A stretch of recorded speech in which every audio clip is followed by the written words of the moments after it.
Hey everyone, this week we've got a couple of old school opening diecasts, one an old release and one a new release. First up, this is a Kyosho 60 series LandCruiser in a very exciting beige color. Lower the lights a little bit. And again, this is fully opening diecast. This is properly JDM. You can always tell a JDM car typically by the mirrors. Really cool that it has steelies.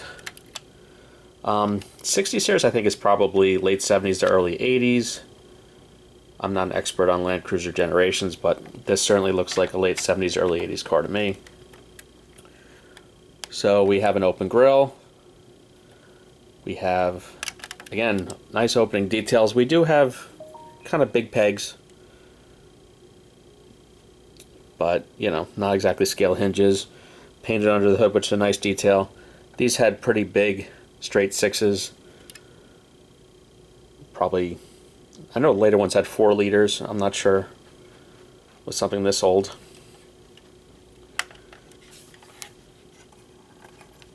Let me open the back up. And by the way, it did come with a crevice tool for situations just like this. Nice and carpeted. If you hear sneezing in the background, I have the dog with me. Really nice detail. Very happy with it overall. And this is, again, a pretty new release. Get the door open. We've got a nice pattern on the seats, but they're a little shiny. I mean, it clearly reads as plastic. Again, more carpeting. Interior detail overall is good. See if I can get the back door open. Sometimes it feels like you have to break these just to get them open. Alright, there's the back. Retail on this I think is about $199, $229.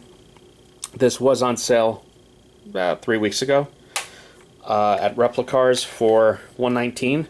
That price, certainly not mad at it. Again, this is a pretty new release. It's as good as anything Kyosho's done in a long time. Outer package is just a black box. Nothing too exciting.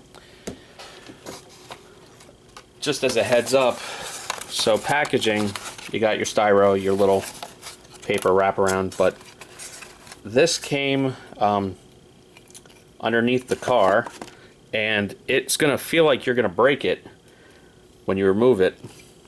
You can see it's got the coordinating pins there. Normally these are held on with screws. They weren't.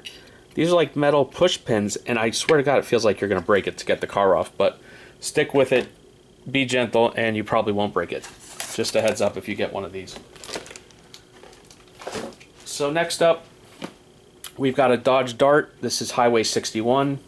This is, you know, probably 20 years old at this point, but I don't know. I love Highway 61s, and I know the tooling is still around, probably under Acme or GMP, things like that, but the Dart was pretty much the small Mopar, but you still get pretty decent sized engines. This one is a 383.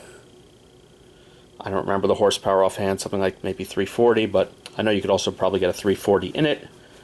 So I'm getting a little rusty on my muscle cars. Underhood detail, very good. These typically have working drive shafts, which this does. Paint's pretty decent. Gap's a little on the big side.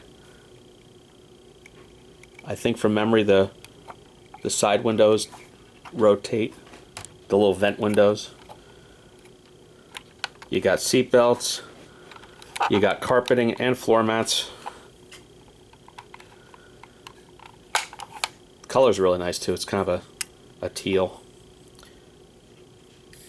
I think that's like a decal, but it's still pretty convincing. Pretty happy with it. Oh, the dog is eating the packaging. It's wonderful. I love dogs. Isn't that nice that he's eating that? Wonderful. Alright, anyway, so yeah, under chassis detail, really neat. Simulated overspray.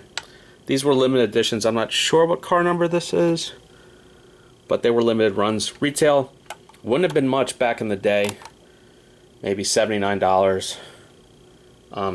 today on eBay, this is probably a $150 to $200 car. I traded a recent 911 GT2 RS that I paid $60 for, so I got $60 in it. So at that price, I'm not mad at it. Packaging is actually in pretty good shape. Nothing too exciting there. You've seen my other Highway 61 reviews. But yeah, pretty happy overall. Still making my way through American Excellence cars. We're about 150 cars in. Cars are going to start hitting eBay, so keep an eye out. Everyone have a good one. Please like and subscribe.